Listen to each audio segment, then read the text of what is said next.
Right Pack Radio, a podcast produced by Winding Trails Media, for writers, by writers. Writers, agents, and publishers, for the first time since the Gutenberg Press, find themselves lost in a maze of mystery as technology alters the shape of the publishing industry.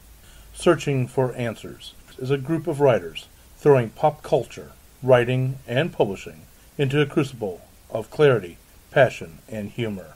This group is the Right Pack.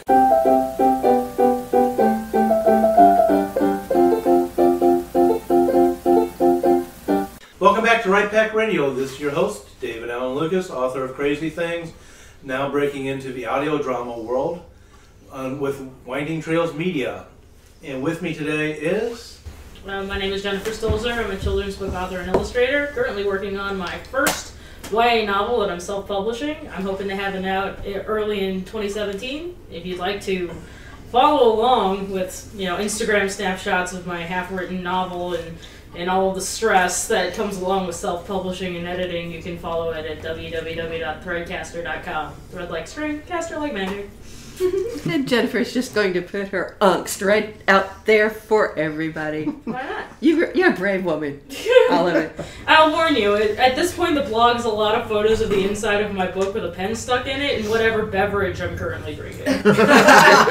So honestly, just follow it just to find out what she's drinking. I have seen several of these pictures. I try to be artistic. I put a dog in the last one. You did, actually. Well, I'm Fedora Amos. I write Victorian whodunits like Jack the Ripper in St. Louis, and my recently out, February 2016, Mayhem at Buffalo Bill's Wild West, which is set in Sedalia in 1898, September 23rd, when the biggest show in the world came to a small town and blew everybody away. Well, there wasn't a tornado, but it was a really great show. It was the biggest show in the world, an F5. I'm going to be in Sedalia on June the 4th from 2 to 4 in the afternoon at Reader's World. And also I'm going to be here in St. Louis on the 9th of July. And that's at 3 o'clock at the Central Library downtown, where Judy Marisi and Dr. Blackwell and I are going to tell you all about poisons. One of my favorite topics. Oh, mine too. Oh, I should scoot away from you sitting next to you. Just be careful I don't add any moose hood to anything. No, I'll keep the lid on. Yes, don't eat or drink anything for now. Yes. I'm Brad R. Cook. I am a steampunk author of the Iron Chronicles, Iron Horseman, Iron Zulu. Check them out. Iron Lotus is coming this November. And please also check out A Clockwork Heart, which is my award-winning short story.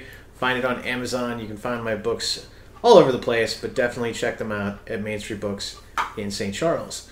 And then, since Fedora's plugging her spots, I will plug that on July 9th, I will be doing a whole thing on POV, point of view, for St. Louis Writers Guild at their monthly meeting. So check it out. That's in the morning. That's in the morning, yes. Mine's from 10 to noon, then head on over and learn about poisons. It's good stuff. Yeah. Give you a real point of view on poison. Exactly. So do check it out, and more to announce soon. And I am Dante Carlisle. I wrote Hiding Blind, which is available on Amazon, about madness, mistakes, and the small ray of hope that can come through it.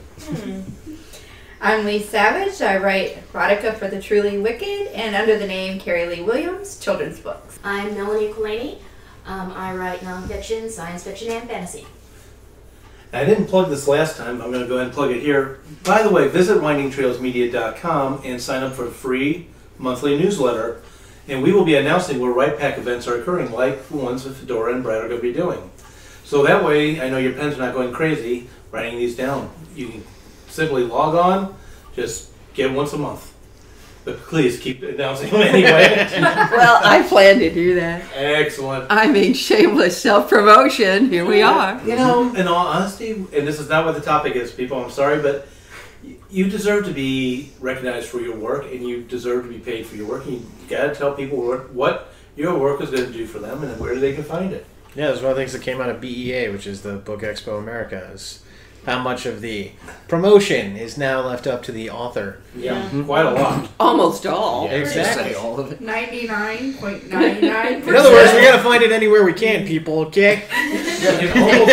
Actually, we could almost turn this into the episode, but We have a different topic. we have a different topic. And actually, the topic is... A different topic, a different subject, a different. Sorry. Go ahead. No, they weren't. That's me slapping Brad. Okay, moving on. The topic is word choice and setting the mood. Winding Trails Media is going into the audio play business, which word choice and setting moods using words is really essential. And I'm not going to say more essential than a novel, but your word choice does, this is a theater, as an audio theater of the mind, your word choice is everything. Good, because that'd be fighting words if you said it was more important than a novel. No, it's not more important than a You are novel. outnumbered here, sir. Novels too, but anyway. However, I will agree with you because a play or an audio play, a movie script, a book, a short story, even a poem, setting the mood and setting is quite important. Indeed. So how do you... Actually, no, I'm going to back up. How does word choice go into what you write? You want to go first? I want to say first you need to know what category you're going to be writing in, because me writing erotica takes a very different word choice than Brad writing steampunk Or kids. or children's books. I mean, heck, I use a whole different name for my children's books. So word choice is very important. So first you need to know what you're writing in, so that way you can know what words are appropriate for your audience.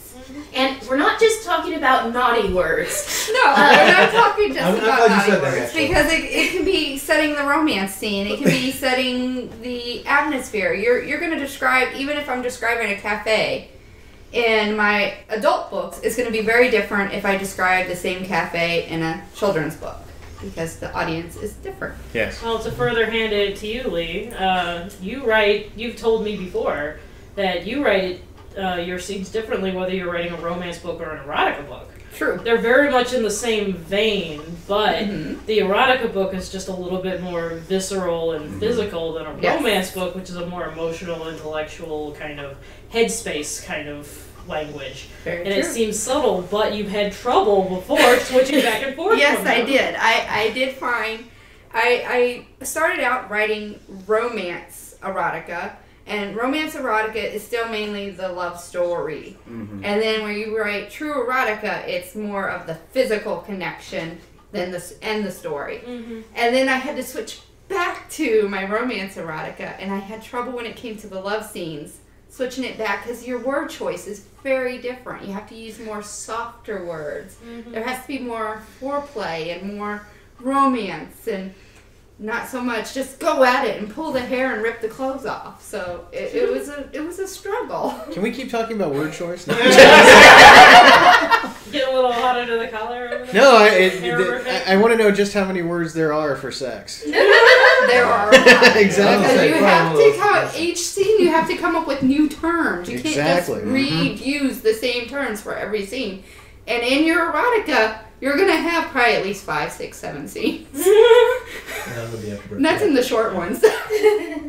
Well, I wanted to make a point that, since we started, we kind of opened with talking about audiobooks, the difference between audiobooks and the written word. Audiobooks, you have the benefit of using voice intonation. And in an audio play especially, you don't have those narration bumps, he said forcefully or whatever, which don't put those in your book anyway. But No, please. Leave the that's when we adverbs talk out. about word choice. But you have the benefit of a human being using their voice as an instrument to portray. But as a writer, we have to use the words around the words to portray that tone. We have to choose, instead of saying he said forcibly, you say he commanded. And that word commanded carries a whole different tone than he said or he posited.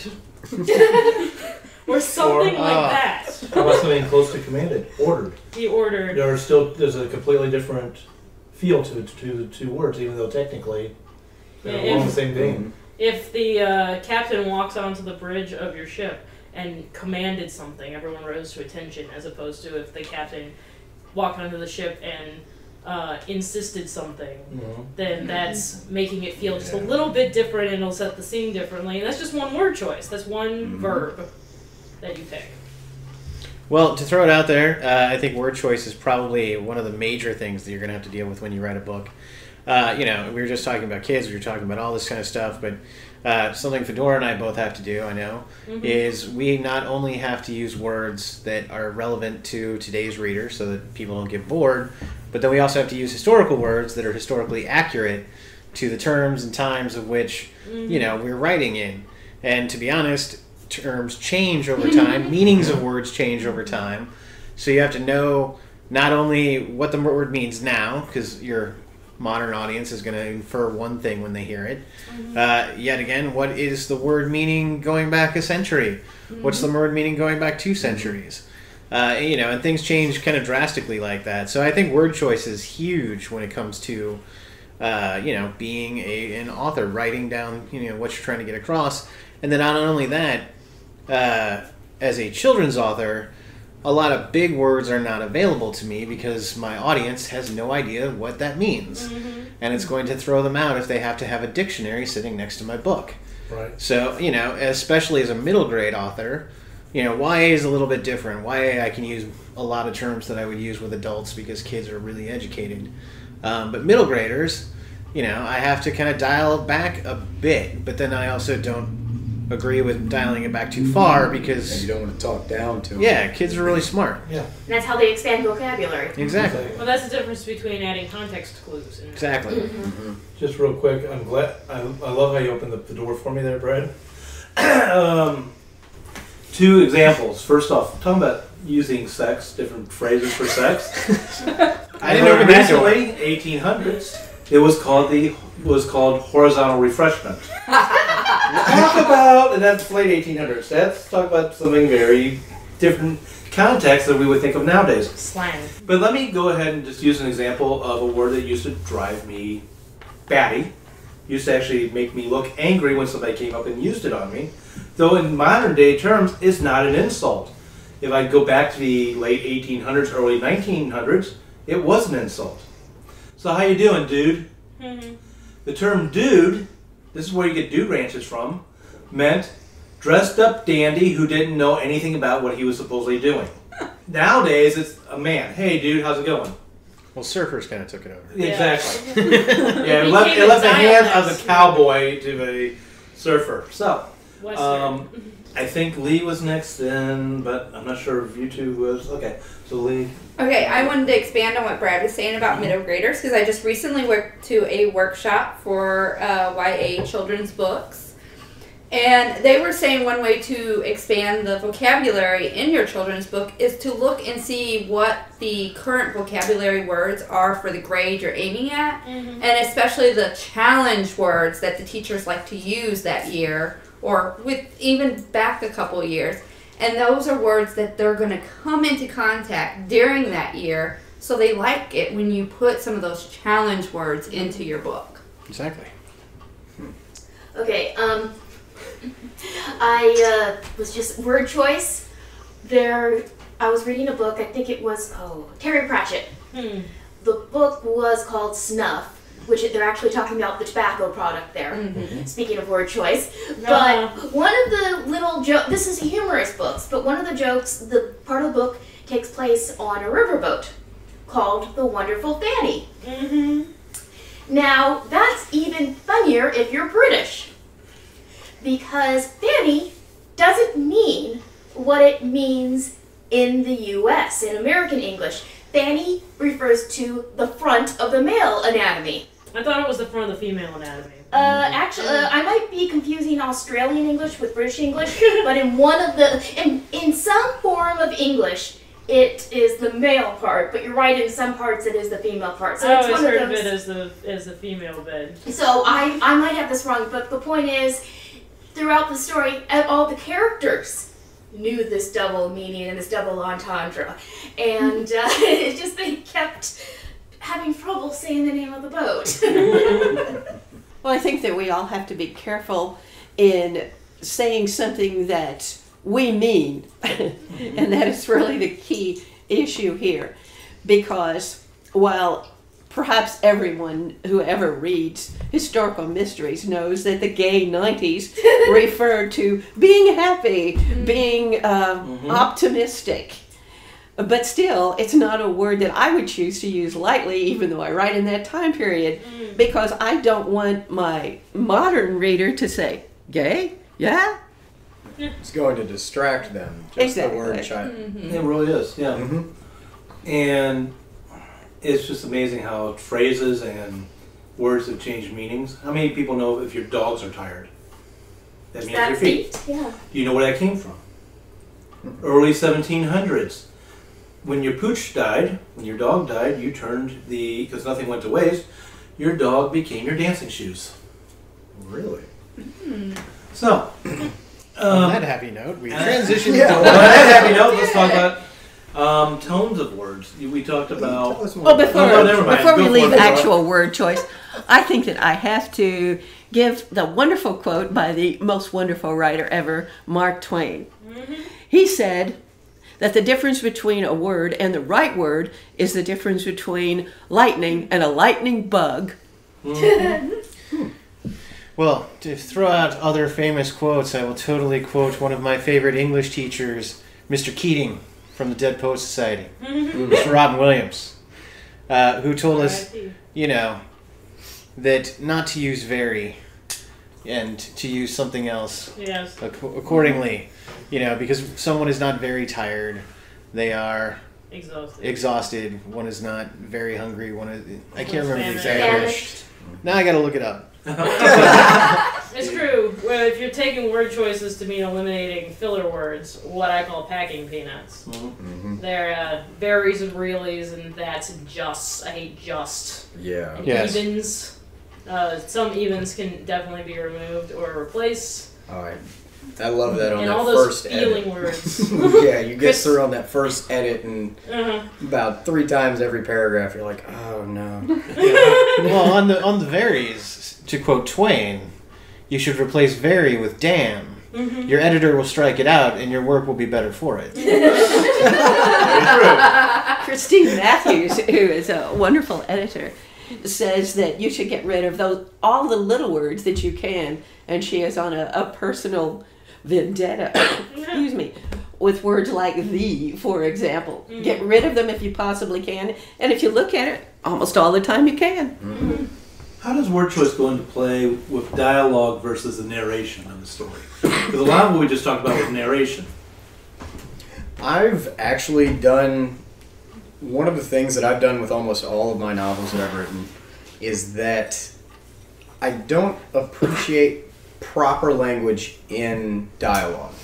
It's one of those things that drives me nuts, is that whenever you see, especially you get a character that you know is not going to use proper diction, and they say, well, we are all very tired here and we would like to go to sleep. It's like, you know that they're not using that kind of inflection, they're not enunciating every single word. So I mean, it's a trick with dialogue of saying, you know, how do you portray that? And suddenly my INGs became IN apostrophes.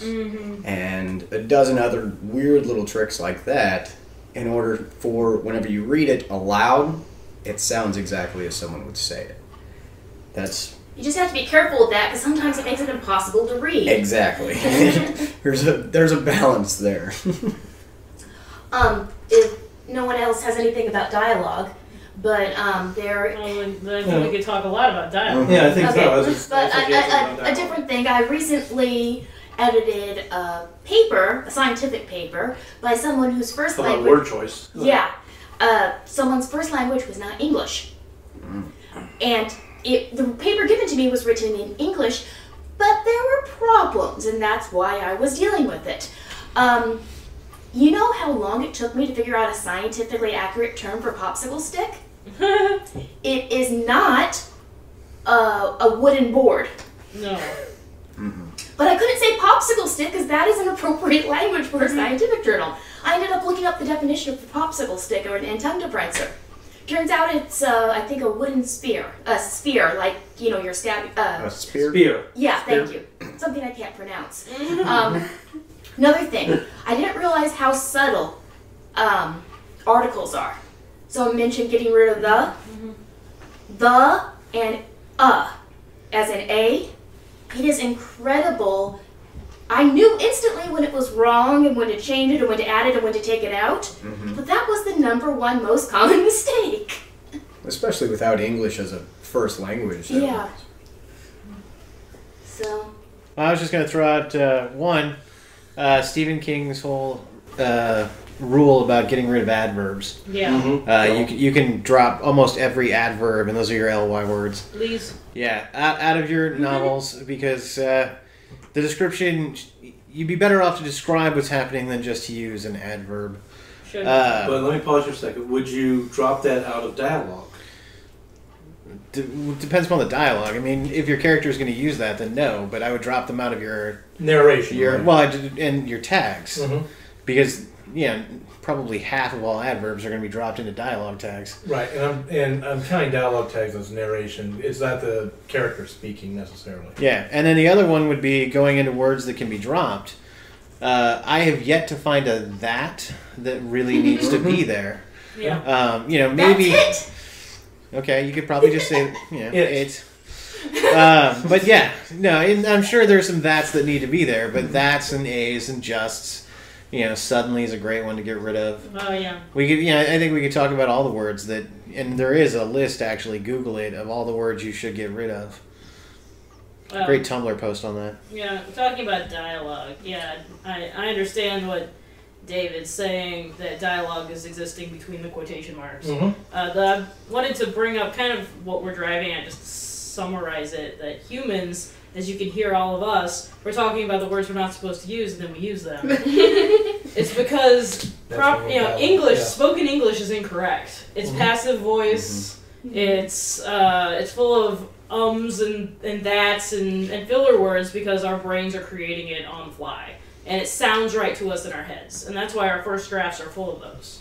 But when we read it, we expect a higher level of English, which is why the narration, we recommend getting rid of all these extra words. Because in the narration, we're expecting it to be a little bit more what we're used to reading and not what we're used to hearing.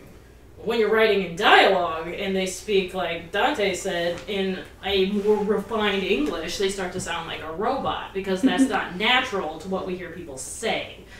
It's a hard little line to follow, like to fall on, but it's very true that we're as English speakers, I'm sure there are some people who speak very proper English. Since we're all here from the middle of the U.S., we have our own ways of saying things, we have our own phrases, we have our own incorrect uses of words, and that's what makes it sound authentic to our ears. So look at dialogue completely differently, but don't weigh your draft down by saying, oh, well, this isn't a dialogue tag, so they're going to say 15 relays when one will do. One of the, I guess with word choice, one of the big things that you have to look at, like you were saying, we're in the Midwest here, so we all have our own ways of speaking, but what about, dialects? Yeah. And not only dialects in dialogue, but dialects in the narration as well. The main one that I can think of, I can't even think of the author now, and it's one of my heroes. It's the Prince of Tides. Anybody? Okay. Oh, go on. I don't know. But he writes with an exceptionally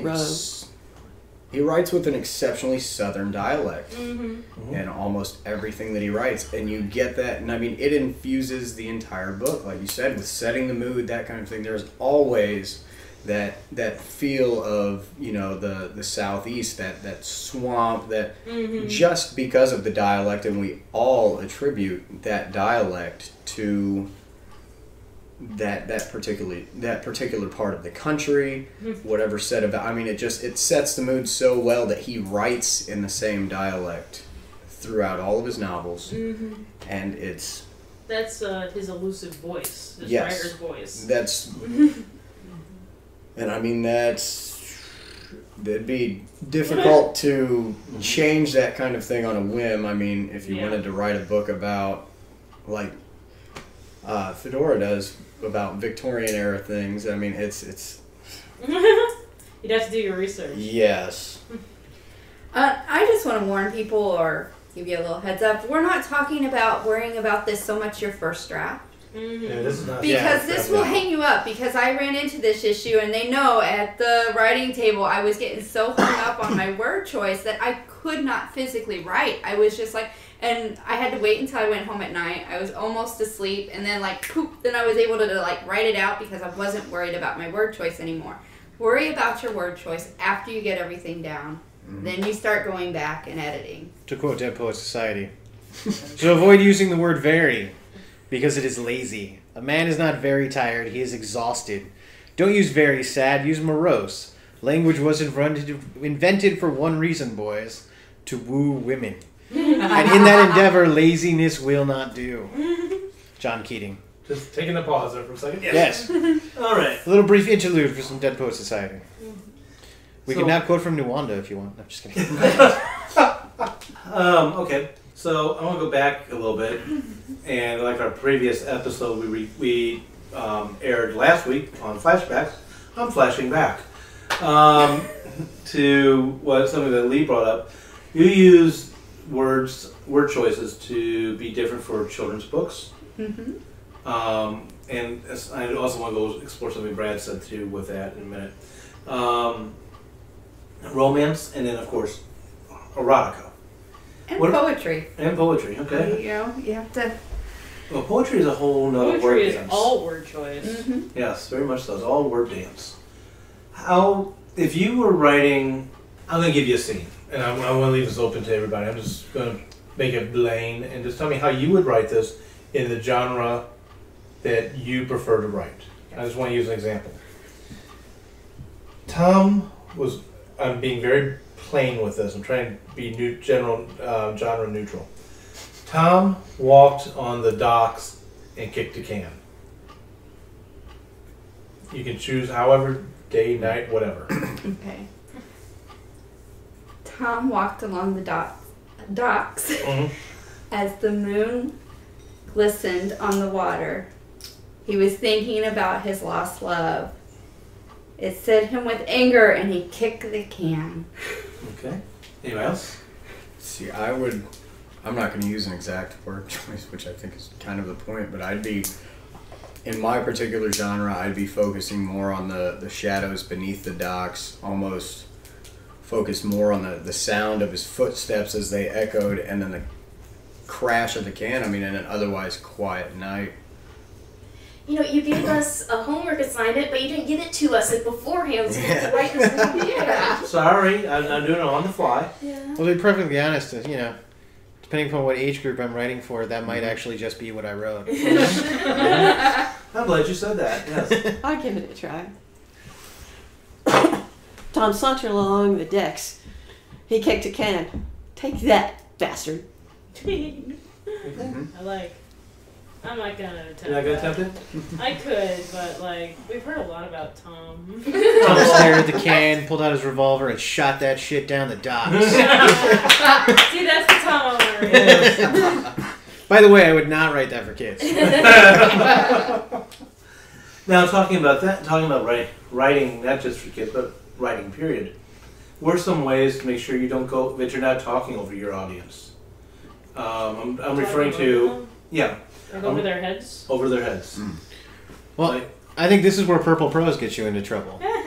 And the reason I say that is because, we all want to write that Victorian novel, which is, gloriously overwritten. But the reality is that if you're using 10 words to say something that can take 2, you're doing a disservice to your audience. Because, to be honest, the audience isn't necessarily there to read the words all the time, so much as they are to read the story, to get the information from the character. Which is why purple prose in, some literary novels is a wonderful thing, but overwriting can be a very bad thing to do, especially in this day and age where fast-paced is what sells more. For the cabbage heads among us, a purple prose would be flowery prose. Yes. It would be lots of descriptive words and sometimes overwrought description Yes. of things. You're allowed to describe things. Describing is good, but over-description. The first time you read a book and you think, boy, this guy likes his vocabulary, that's when it's getting a little purple. Yeah. Because it's strangling you. Mm-hmm. Zane Grey. Actually, I was going to say Jane Austen, but yes. Yeah, either one of those works. But that time period called for it now. Yes. I can talk about that in a minute. Go ahead. Saner. Mm-hmm.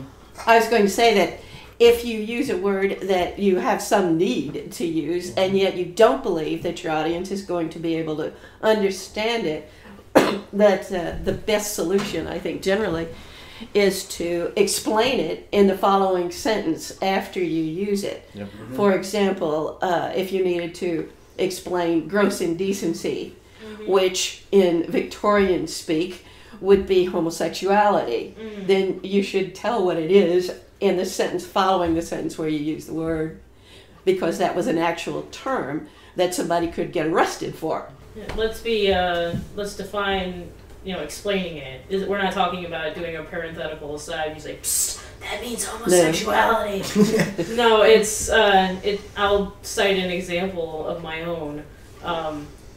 There in Thirdcaster, in my novel, my main character, she can create magic spells of the 4 elements. So they're in a tight spot, and she says, if we get in trouble, I'll just set them all on fire. And her best friend Peter says, immolation's not the answer. Yeah. And immolation is a word that my mother did not know. And she told me she did not know it, and I asked her, do you know it now? And she was like, yeah, I guess, because I defined it a sentence beforehand. Obviously, immolation means set them all on fire, because that was the two. Like the coupling of it. So it explained itself, but you don't, explain it naturally. And you put it don't in there explain smoothly, so Yeah. it wasn't. Yeah, you did the opposite, and that's what I was going to bring up, and no one didn't.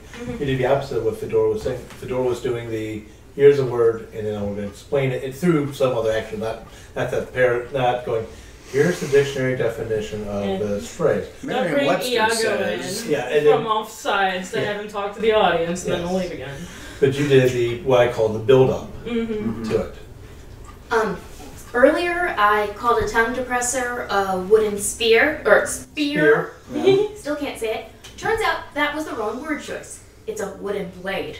Oh. Okay, That sounds so dangerous. in science, they really like their weapons. Okay.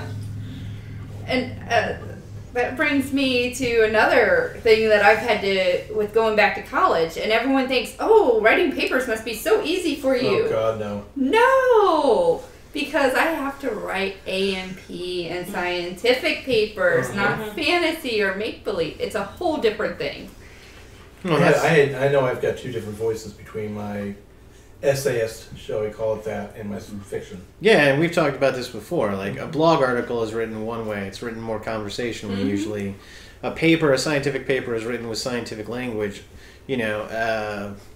Anything having legal, ease in it. You have an entire term for legalese. That's one of my languages. Yeah, exactly. And that's a whole series of languages. Business, has its own series, any kind of proposals or writings you do or anything like that. Yeah. And that's when word choice becomes incredibly, kind of visceral, because if you use the wrong series of terms, one, you now stand out as having no idea how to write a business proposal or, a legal document or a scientific You lose credibility. paper. You really do. Yeah. Because, your audience expects this. But then again, if you try and put that legalese into a novel and you're, writing a fantasy novel, that's not going to work. If you're John Grisham, it totally works. Guy made an entire career off of putting legalese into a book. But, Tolkien did not. I just had this scene going through my head. Are you sure you're allowed to open carry that sharp-edged metallic instrument? Yeah, no. Well, I still want to see a dwarf judge series. That would be awesome. I was just thinking I'll see what I can think about that. in the movie version. Tolkienic dwarf judge. Yes. Yeah. Just FYI. Yeah. That could have been seriously insulting. Apologies to any, Yeah, we were referring fantasy. Yes. In the movie version of Lord of the Rings, that contract apparently had a ton of legalese in it. That did, actually. That was a great contract. Yeah. Now that people know I'm going into nursing, the biggest question I get asked is, am I going to start writing nursing erotic romance? I think you Are should. Yeah. I do not have a plan because I don't like the medical terms that much. I don't find a way of making it sexy. So No, but come on, they're there. It's late at night. It's in the that's what hospital. Grey's Anatomy's for. Yes, You know, you watch exactly. that and they Come get it on. on in the room. I mean, She come on. shoved him onto the empty gurney and produced a wooden blade. I mean, we have Dr. McSteamy and stuff. I mean, come on. It's definitely there.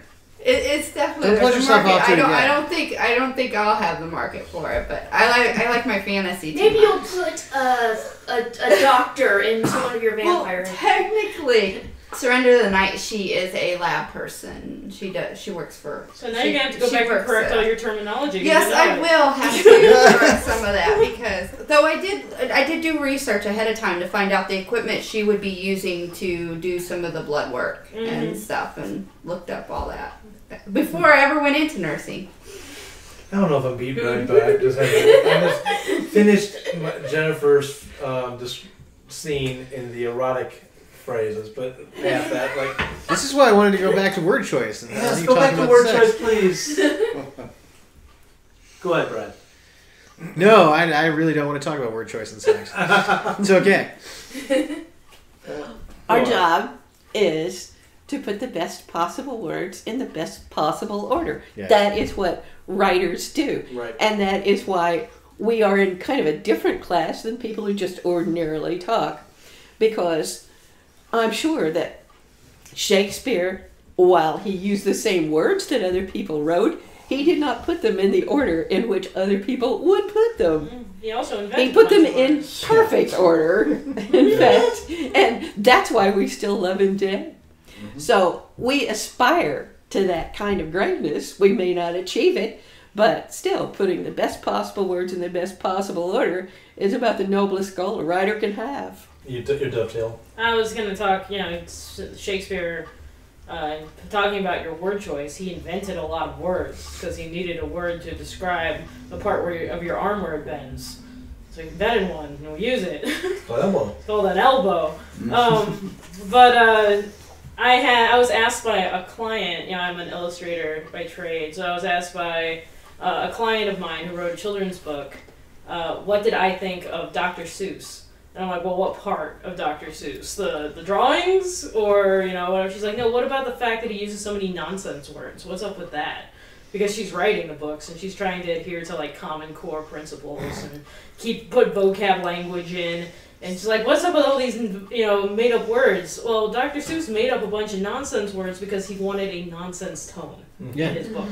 He chose those words on purpose. He didn't just, bang his fist on the typewriter and say, yeah, it's good enough. He wrote those words on purpose. He invented what a Lorax was and wrote all about what a Lorax is. And we came to understand it, and he taught kids using those sort of methods. But mostly it was just for fun, for his pleasure to keep reading fun, because that was his whole purpose. And to rhyme. What rhymes with turtle but yardle? Not only, so if you do a little bit of research on Ted Geisel and Dr. Seuss, you'll find out that The Cat in the Hat was actually written as a challenge to replace the easy readers that were, see spot, run, spot, run. People who taught young kids were like, the kids are falling asleep in reading class, they're bored, they don't want to read. Here's I think 50 words or whatever that you need to teach the kids. I challenge you to write a book that's going to replace this in my classroom. And he wrote The Cat in the Hat. And The Cat in the Hat kind of revitalized children's literature in that way. It wasn't his first book. His first book was To Think That I Saw It on Mulberry Street. And look that up too, because he was rejected something like 37 times from a bunch of different, from all these different New York publishers. And then God put him on the right side of the street. Yeah, and then he happened into finding someone who got his manuscript where it needed to be. Just goes to show you that you never know when opportunity will knock, and also rejection isn't a sign that your work is bad. No. What was I saying? I'm going to leave that one alone. Well, Yeah. to say, basically, I write when I write middle grade, one of the reasons why I enjoy writing middle grade is because I get to use more fun words.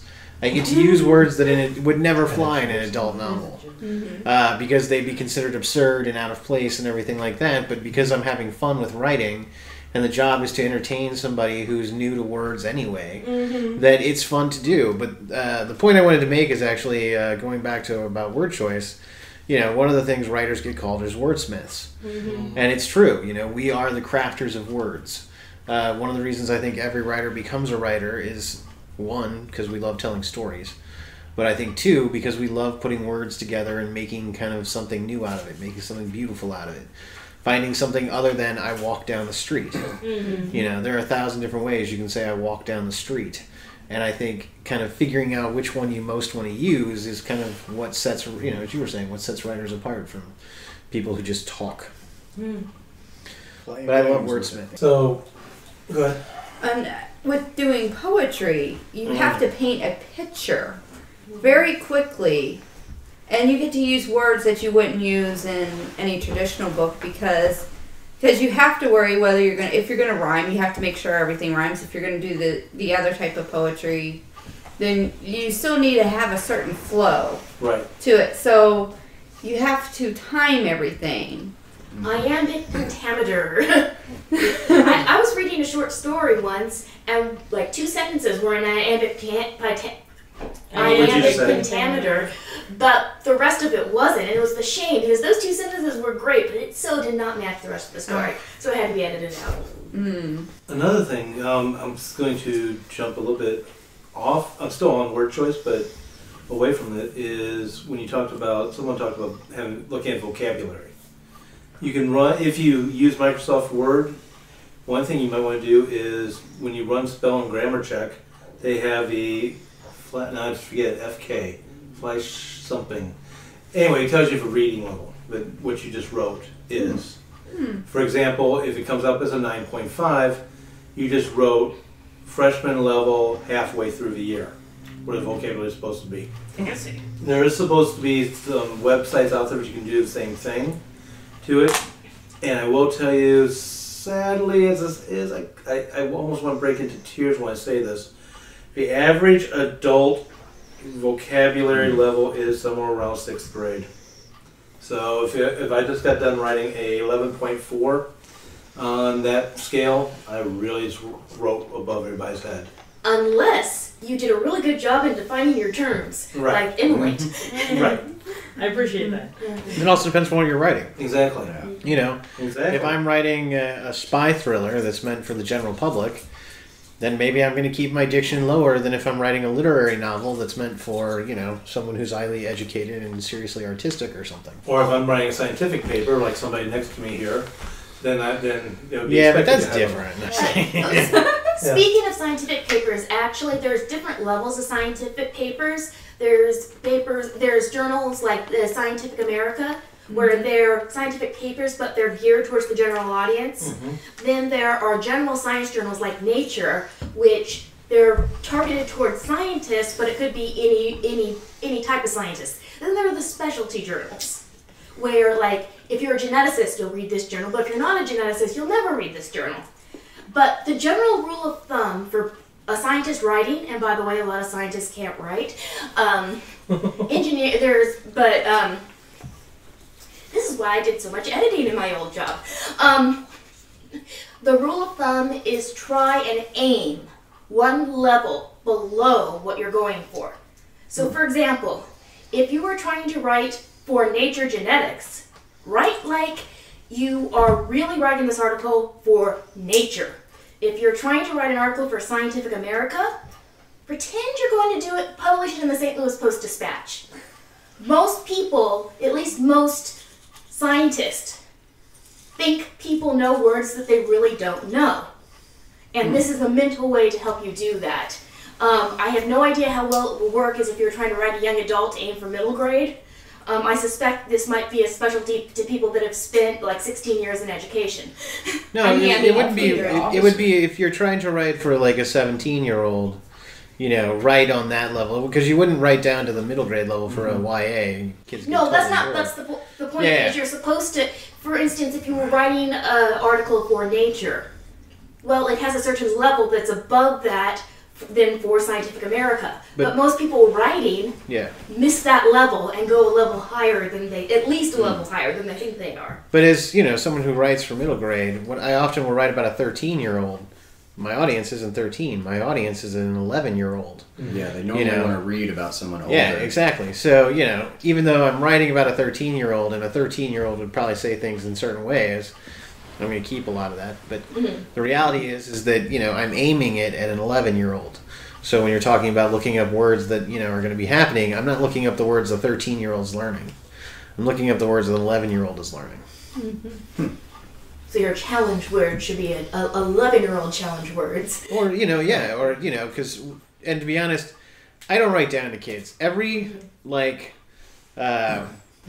school visit that I've ever done, where I go in and I talk to kids about writing and my books and things of that nature, I am astounded by how much they know, how much they, you know, have learned, and they're not like me at 11. You know, and I have to say, in some ways, they're vastly superior to myself at 11. And, you know, I could also make the argument there are probably some ways they're not. But the reality is, For that. yeah, but the reality is that kids are really smart. And we don't often give them credit for that. A lot of, you know, because parents look at them in certain ways and people look at them in certain ways. But kids are really intelligent. So I don't like writing down to kids. I really like to challenge kids with words. And because I also think, too, that, you know, the kid who reads books voraciously. He's going to read up. Yeah, they read up for one, because I was reading Tolkien when I was 12. But two, you know, they're your smarter kid. You know, they're the ones who want to be challenged more. So We're talking about writing for children, and I think that's a good time to address choosing your words and choosing your tone based on the POV of your main character. Because that's something that I got called out on when I was younger, as a younger writer. Not too much younger than I am now, but a younger writer. I remember specifically at one of the Missouri Writers Guild conferences, I don't remember who the writer was, it was not me, but, you know, reading the slush pile session, where we had professional agents and editors sitting on a panel, and then everyone put their first 2 pages in the slush pile, and they were read aloud, and then the agents gave a tiny critique on them. You know, where I stopped reading, why I wouldn't take this, you know, ask for more, stuff like that. And one of them, it was a beautiful piece about a graveyard, and it was written, you know, the trees were like claws of old crones, and the tombstones were cold, and I could feel the passage of time and the all this stuff. It was very beautiful, but then it was revealed at the end of the 2 pages that the protagonists were 6-year-olds. And the agent said, "That was great.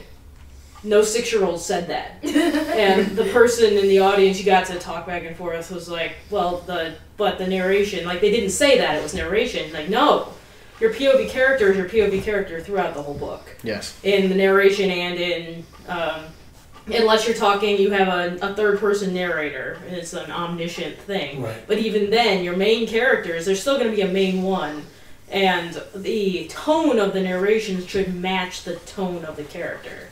So if your main character is a 6-year-old, then, and this is what they told the person who wrote the section, the 6-year-old is going to see things at a 6-year-old level. They're going to talk about what color the dirt is. They're going to talk about, we saw worms crawling in the mud, and read the names on the tombstones because that's their eye level. It's what they see. And they're not going to use words like the fingers of an old crone. They're going to say like witch's claws or something like that. Because that's writing to the tone of your main character. very true. Similarly, if you're writing a character, let's say I'm writing a character that's similar in age to myself, so I'm not making a whole lot of adjustments with the way I see things, and thinking too complexly about that. But let's say that my main character enters a state of emotional agitation. And, well, she's going to stop describing everything like the room was full of the smell of incense and light cast through the haze at a specific angle that reminded me of my grandmother. She's angry right now. She's going to be like, the stupid room was ugly and cluttered and I could barely breathe. And that's a tone change. That's a word change and a focus change that you accomplish not through saying things through characters' mouths, but by picking your words in your story to craft a tighter narrative. That's also going to go to your setting. Mm-hmm. Because you're going to use words that are setting appropriate. Mm-hmm. I.e., if you're talking about a graveyard, you're not going to talk about the bright sunny day unless you're trying to make a contrast, Mm-hmm. or something like that. But the reality is you're going to pick more darker tones. You're going to set a somber mood, things like that. And that's why, going back to the Tom exercise earlier, I don't want to regurgitate that. We don't more of Tom? Huh. But that was the idea of a Tom episode, Tom Miller, and you guys did play it off well. You wrote it or stated it per your genre, and that set the tone, that set the setting a lot differently, even though it's the same setting. I say we're steampunk Tom. The can would have kicked Tom back. Well, this is true. Now, to be fair, a lot of people just on the fly didn't really so much change word choices. They changed the details they chose to pay attention to. Yes. Yes. But Which is another way to set tone. what I'm saying is, the words they chose to set that setting. Mm-hmm. Yes, not so much they changed Tom walking down the dock. I mean, it was how they wrapped that story up with words. So, anything left on word choices? Any last ideas? Get a thesaurus. That is your best friend. I don't know about Don't that. go overboard. Yeah. No. But I do have a few words of advice, I suppose, and that is to use action verbs. Yes. Yes. Get rid of adverbs as much as Yes. possible. No. Get rid of little words like the and that as much as possible. Uh-huh. Get rid of most adjectives also so that your story can be more streamlined, more straightforward, and faster acting. And don't forget your own personal list of demons. As Jennifer confessed that hers was just, and it's one of mine too. It actually is. You know my trick for just? What? Whenever I hear it, I repeat it like this. Just. Just So- bad. That's So just when I'm bad. reading and it's like, he said, like, no, it's just this. I'm like, just. It's like it's my nemesis. And so every time I see it in writing, my mind goes just, and I'm like, X, X, X, X. That makes me want to get rid of it. There is and there are.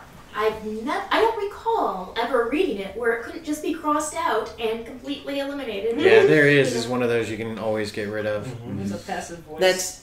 That's linking verbs and passive voice Yep. verbs also you want to get rid of. And that's all in favor of the action verb Yes. and the Sometimes you want to use them straightforward. in dialogue, but you want to make sure your character is that type of person to use those words. Now, I would also say that you will always find words that you repeat because we have our favorite words. Mm-hmm. And if you've listened to a lot of episodes, you know that I love erupting. That erupting is, everything's are always erupting, and the other one I have is turned. Oh, I was going to say, I thought it was the kicker. No, that's my stupid saying. That's my brain thinking while my mouth farts out something. But You like the kicker and you like the beauty moment or the beauty thing. The beauty of it. the Yeah. beauty of it. Yeah. But yeah, Had to no. pick In up terms that. of words, though, You- when I read through my Welcome to call writing, mine out if you know what they are. but when I go through my reading, when I go through my when I go through my writings, I often find that everyone turns, Yeah. and I love smile too. I'll fully admit to that one. Oh, Yeah. me too. I Yeah, got I'm too really many bad with smiles. smile. But you'll find these words that you personally like, and we each have them. Mm-hmm. They're all in our novels somewhere. And the other fun one to do is when you flag these to figure out just how many of them are in your piece because it's scary. Actually, Yeah. Numbers Dun, clock dun, to the dun. hundreds. Yes, exactly. Unfortunately. But those are things to look out for and then cut them out. Unfortunately, I've one now of mine. started to use pivot. Pivot's a good one. Sorry, what? Pivot. Is, Gotcha. instead of turning, now some people pivot. That just got stolen from you. Hey, you feel free. There's all kinds of words you can use. But The yeah. English language is free, isn't that? Yes. Words to watch for transitional statements, transitional words and phrases. That is one, Yes. and it's like all the and thens or And whens then. and beguns. Yeah. People don't begin to do stuff; they just do stuff. Yes. Don't begin unless they're gonna suddenly stop. I was Yeah. about. Yeah. You're not about to do anything. Yeah, you just don't do it. about like We could do a whole episode just on yeah, that. Yeah. and we were those- Just on the those. suddenlies and the immediatelys and the all at onces, those sort of lead-in Yes. transitional phrases. You generally don't need those. Nothing worse than bad transitional phrases. Yeah, there's lots of those. And not telling what it is Oh, or who yeah. they are. Yeah. Yes, it's No, I've they. encountered.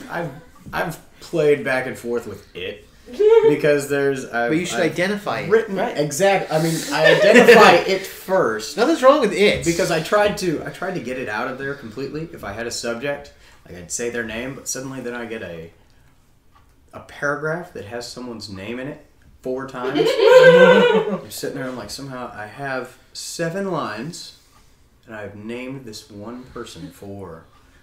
So where can I use it? How do I replace that? And I get all kinds of strange titles for people built up that by the end of the book, I can describe someone just by how many times I've replaced their name throughout the book. Wow. Unfortunately, they become all kinds of weird things.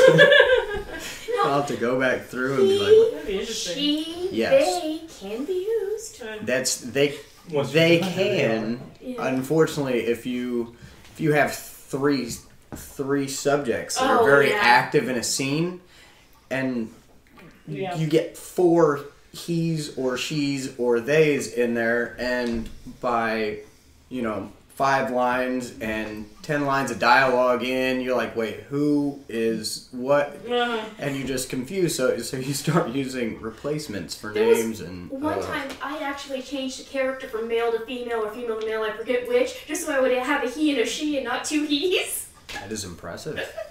That is I'm gonna leave that one alone. yeah, that's. I changed who was talking, I didn't change the whole character. Oh, okay. I said, wow, that was Still. Word choice. yeah. Word choice. And on that note, unless anyone else has any last word choices, thank you for listening. Have a great week writing, and tune in for yet another interesting topic in the writing industry. Winding Trails Media is currently open for audio play scripts. Visit www.windingtrailsmedia.com for more information. Next week on Right Pack Radio, the Right Pack will explore Believable plots and the life of Charles Dickens.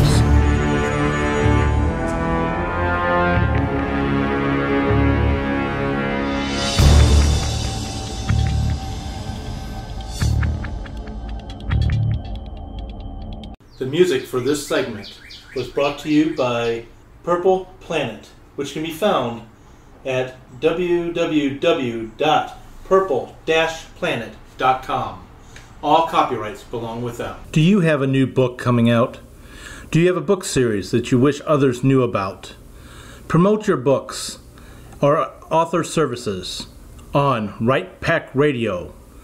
Visit www.windingtrailsmedia.com or email us at advertising@windingtrailsmedia.com.